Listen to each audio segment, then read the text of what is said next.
প্রিয় বন্ধুরা, আজকের এই টেক নিউজ যদি মিস করেন তাহলে আপনাকে আপনি কিন্তু ঠকাবেন। একদম স্কিপ করবেন না, অনেক গুরুত্বপূর্ণ এখানে তথ্য রয়েছে। যেমন স্যামসাং তাদের F15 এই ফোনটা পুরোপুরিভাবে স্পেসিফিকেশন ক্লিয়ার করে দিয়েছে, ডেট ক্লিয়ার করে দিয়েছে কবের দিকে লঞ্চ হচ্ছে।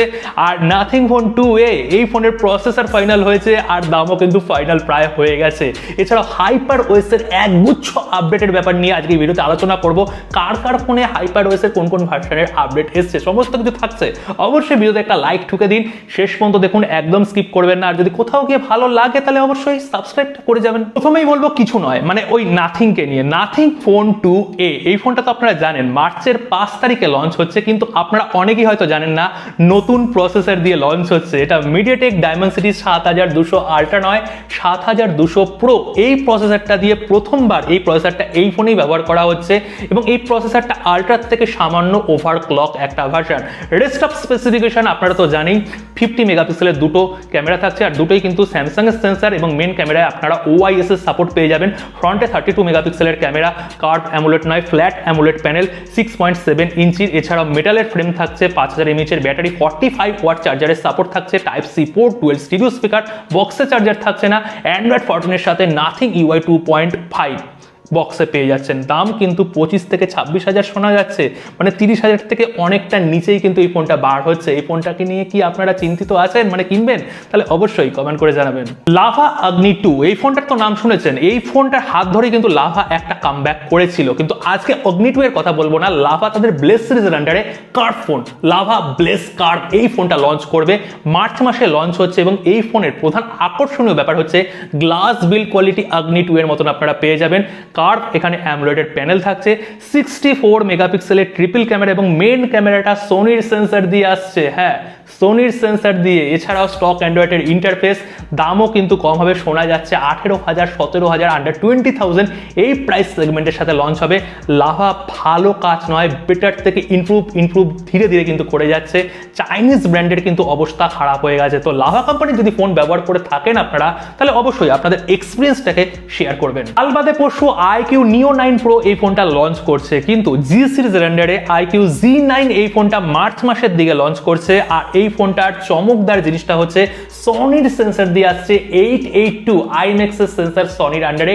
তো সনির সেন্সর তো আপনারা পাচ্ছেন। এছাড়াও এখানে অ্যামোলেড প্যানেল রয়েছে, 120 হার্জের রিফ্রেশ রেট রয়েছে। তার পাশাপাশি এখানে প্রসেসর মিডিয়াটেক ডায়মেনসিটির 7200 এই প্রসেসরটা দিয়ে আসছে। দাম আশা করি এই ফোনটা আন্ডার 20,000 যদি না বলি 18,000 থেকে 20,000 টাকা এই প্রাইস সেগমেন্টের মধ্যে লঞ্চ হবে।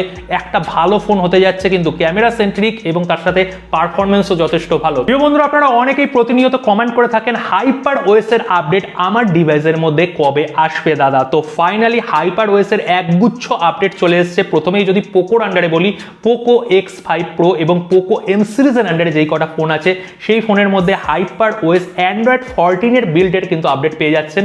এছাড়াও শামির ফ্ল্যাগশিপ লেভেলে 12 সিরিজের যে ফোনগুলো আছে, যেমন 12 Pro, 12S, 12 আলট্রা, এই ফোনগুলোর মধ্যে হাইপার ওএস এর আপডেট। এছাড়াও শামির 11 সিরিজের আন্ডারে 11 লাইট এনি একটা ফোন ছিল, এনি 5G এই ফোনটা ছিল 778G প্রসেসর দিয়ে। ওর মধ্যেও কিন্তু হাইপার ওএস এর অ্যান্ড্রয়েড 14 এর আপডেট রোল আউট করে দেওয়া হয়েছে। যারা পাননি তারা অবশ্যই একটু ওয়েট করুন, এক সপ্তাহের মধ্যে আপডেট পেয়ে যাবেন। এবং যারা পেয়েছেন অবশ্যই কমেন্ট করে জানাবেন। এছাড়াও অ্যান্ড্রয়েড 13 এর সাথে হাইপার ওএস এর update Redmi note 11 pro 5G এই ফোনে রোল আউট করে দেওয়া হয়েছে। ইন্ডিয়া বাংলাদেশ সকলের কাছে এই আপডেটই যাবে। আপনারা যদি আপডেট পেয়ে থাকেন কমেন্ট করে জানাবেন, আর না পেলে ওয়েট করবেন, এক সপ্তাহের মধ্যে আপডেট চলে আসবে। স্যামসাং এর F সিরিজ F15 এই ফোনটার জন্য ইন্ডিয়া বাংলাদেশ থেকে আপনারা অনেকে অপেক্ষা করে রয়েছেন। তো ফাইনালি 22 তারিখ, হ্যাঁ 22 তারিখে কিন্তু লঞ্চ হচ্ছে। কাল বাদে পরশুই ফেব্রুয়ারির 22 তারিখে F15 লঞ্চ হচ্ছে। আর এই ফোনের যদি স্পেসিফিকেশন বলি 6.6 ইঞ্চির আমরা এখানে অ্যামোলেড প্যানেল পাবো, কিন্তু 90 হার্জের রিফ্রেশ রেট থাকছে। প্রসেসর সেগমেন্টে মিডিয়াটেকের ডায়মেনসিটি 6100 প্লাস প্রসেসরটা ইউজ তারা করেছে। 50 মেগাপিক্সেলের মেন ক্যামেরা, 5 মেগাপিক্সেলের আল্ট্রা ওয়াইড এবং 2 মেগাপিক্সেলের ম্যাক্রো, ফ্রন্টে 13 মেগাপিক্সেলের সেলফি ক্যামেরা এবং ওয়াটার ড্রপ নচ দিয়ে কিন্তু আসছে এই ফোনটা। এছাড়াও 6000 mAh এর ব্যাটারি এবং সাপোর্ট করবে 25 ওয়াট। বক্সে কোনো চার্জার থাকছে না, সিঙ্গেল স্পিকার থাকবে, কোনো ডুয়েল স্পিকারের কোনো সম্ভাবনা নেই। এছাড়াও অ্যান্ড্রয়েড 14 এর সাথে One UI 6 এর পুরোপুরি লেটেস্ট আপডেট দিয়ে আসবে। 4 বছর আপনারা কন্টিনিউ আপডেট পেয়ে যাবেন। আর এই ফোনটার দাম কিন্তু আন্ডার 20,000 এই প্রাইস সেগমেন্টের মধ্যেই আসছে। স্যামসাং কিন্তু এখনো শুধরালো না, সেই ওয়াটার ড্রপ নচ তারা রেখেই দিয়েছে আর একটু মিডিওকার প্রসেসর দিয়েছে ডায়মেনসিটির 6100 প্লাস, একটু দুর্বল প্রসেসরের মধ্যেই পড়ে। আর ওই 5 মেগাপিক্সেলের আলট্রাওয়াইড ক্যামেরা, এই ক্যামেরা দিয়ে আমরা কি করব আর কি করব আপনারা একটু বলবেন। কিন্তু এই ফোনটা সেই বিক্রি হবে, কেননা স্যামসাং এর একটা ব্র্যান্ড ভ্যালু। এছাড়া 50 মেগাপিক্সেলের ক্যামেরাটা কিন্তু দুর্দান্ত থাকবে, 13 মেগাপিক্সেলের সেলফি ক্যামেরাটা দুর্দান্ত থাকবে, কিন্তু 5 হল দিলে অনেকটাই ভালো স্বাদ আমরা পেতাম। তো এই ফোনটা ঘিরে আপনাদের এক্সপেকটেশন কি অবশ্যই শেয়ার করে জানাবেন। Xiaomi 14 এতদিন চাইনিজ মার্কেটে ঘোরাফেরা করছিল, তো ইন্ডিয়াতে আসছে 7ই মার্চ অফিসিয়ালি ইন্ডিয়াতে এবং গ্লোবালে কিন্তু ল্যান্ড করছে।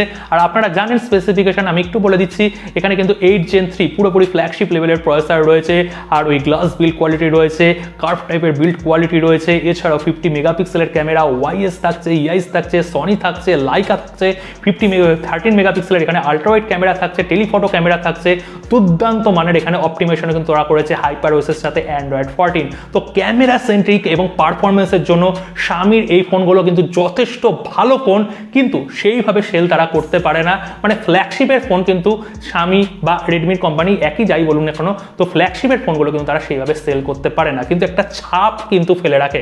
আপনারা যদি Xiaomiর ফ্ল্যাগশিপ লেভেলের ফোন ব্যবহার করে থাকেন, তাহলে আপনাদের এক্সপিরিয়েন্সের ব্যাপারটা একটু অবশ্যই শেয়ার করবেন। তো আজকের এই এতগুলো টেক নিউজের মধ্যে কোনটা বেস্ট লেগেছে কমেন্ট করে জানাবেন। কালকে দেখা হচ্ছে নতুন কোনো ভিডিওর সাথে। সকলে ভালো থাকবেন, সুস্থ থাকবেন।